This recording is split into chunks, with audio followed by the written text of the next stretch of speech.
morning, everybody. Welcome back to another episode of Nate G 219. It's a hell but back and better. Hope everybody's doing great this morning. It's a pretty early one. I don't sleep well. Part of the whole prison stuck in me. Still get up early. I still have nightmares and things like that. But today I'm going to do a funny video. I'm going to keep you guys a little entertained. A lot of people are curious of a lot of things. I see a lot of other prison YouTubers doing videos similar. So, I mean, prison across the country is prison. A lot of the same things happen in the same places, in different places across the country. Same exact things. So, I'm going to talk about indigent people. Nothing wrong with being indigent. You go to jail, sometimes you don't have family to help you, sometimes you have family that refuses to help you because of the choices you've made. Whatever the reason, you're in jail and you have no money. I'm not talking about prison because this doesn't happen in prison so much, but in the county jail, things can happen. Things can get interesting, especially if you're not in a very violent facility and you're in a minimum security. I'll give you, for instance, I was classified as a medium maximum security, but the last couple times I went to jail, they put me in the minimum security, which is all open dorms. It's a majority of people in and out within 15 or 30 days, people that have committed very minor offenses, drinking in public, drinking underage. Nothing serious, but you do have people like me that ended up getting put over there for whatever reason. The jail wanted to put us over there. We're going to prison. Maybe 3 out of 75 people, 3 of us may be going to prison from that section. And I had been one of them. But when indigent people come in, they're hungry.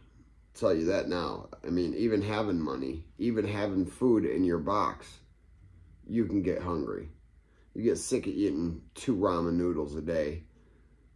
You end up having cankles because you gain so much weight for all the crap that they feed you. I did. You know, I weigh in at about 170. When I came home, I was 220. I had cankles. It was ridiculous. But, all right, one indigent guy named Little Brett. That's what we'll call him. It's Little Brett. His name was Brett. He was very tall, but he had to weigh 107 pounds, and he was constantly hungry, but he had no money.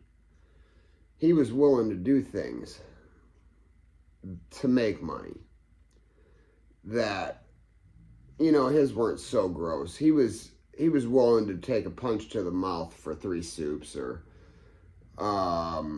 we lined him up against the wall, took a peanut butter jar, filled it with water, and he stood there covered his private area and closed his eyes, and for $5, we took it. Somebody threw it at him as hard as they possibly can, hit him dead in the chest, knocked him out.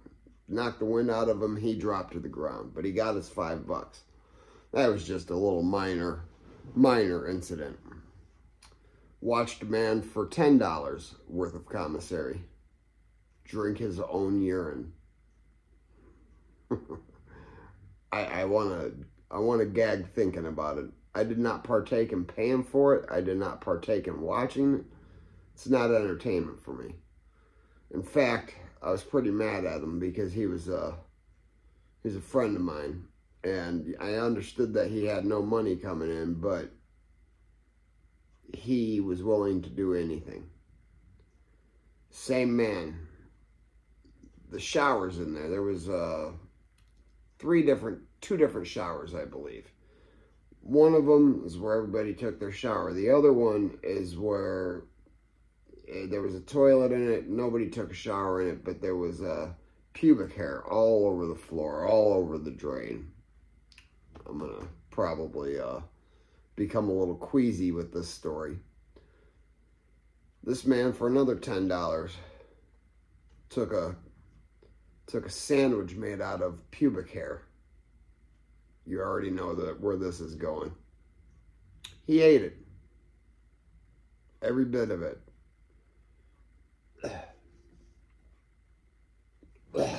Sorry, guys. Yeah, he ate it for $10. And still to this day, I on occasion talk to him. He said he would do it again if he was broke, sitting in jail. Seen another man, all right, when breakfast, lunch, and dinner come in, every man lines up on this black line that's probably 75 feet long. They line up there. One by one, they go and get their tray, follow it around, go and sit at the table. There's 2 picnic tables, big long metal picnic tables that you sit at to eat. Play cards, whatever. That's where you sit. It's the day room tables. This is county jail, so you don't even go outside. So everything is done inside the jail, inside the dorm. This man licked from one end to the other for $5. Licked the entire black line. Yeah, that was pretty gross too. I had a dry heave over that one. I'm going to give you a couple more. All right, so yeah, obviously jail's not all bad all the time. I mean, as a human being, you make the best of a bad situation. And you got to have humor to survive. You got to have entertainment to continue with life sometimes. And you're going to find it no matter where you are. I mean, you're going to. It's just it's inevitable. You're going to make the best of the bad situations. Okay, in prison, just like on the streets, we got ramen noodles.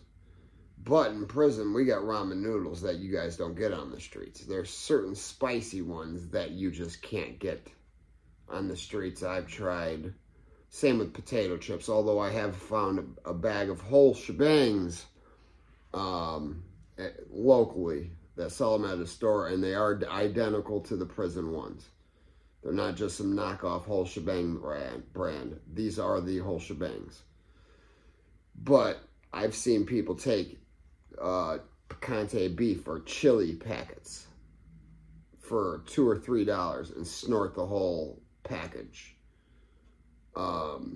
Just for our entertainment, we'll toss in a couple soups and they'll have at it. They'll snort it. Man, they usually regret it, but they've made a couple bucks so they can eat for a day or two.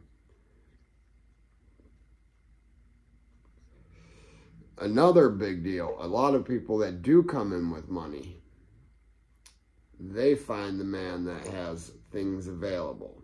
There's always some sort of contraband available. And contraband can range anywhere from a radio that you didn't buy off a commissary that you bought off the land. That's illegal. You're not allowed to buy it off of somebody else because the jail wants the money.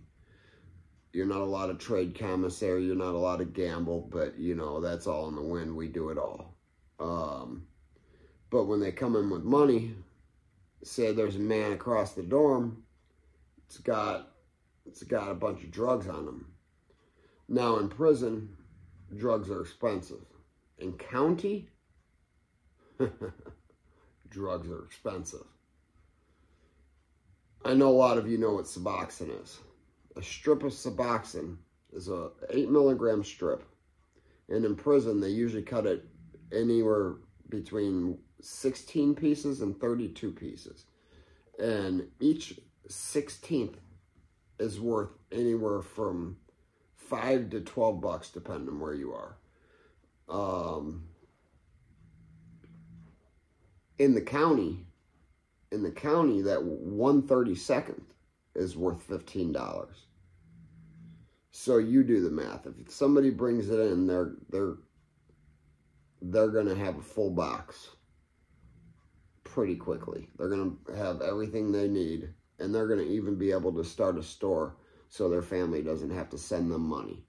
So a lot of people, if they know they're turning themselves into jail, they'll get themselves ready so they can go in and make the money needed so their family does not have to provide meals for them every week, because eating from the jail, it'll keep you alive, and that's that. It won't fill you up. You're going to be hungry. Your ribs are going to be touching your back every night. So people that want to get high don't even care about that hunger anymore. Not until that high wears off. I watched a man spend $1,000 on 2 strips of the Suboxone. And not just $1,000 worth of food. He was calling home, hey, I need you to give this person $1,000 right now. And that he did. So, yeah, I just wanted to give you guys a little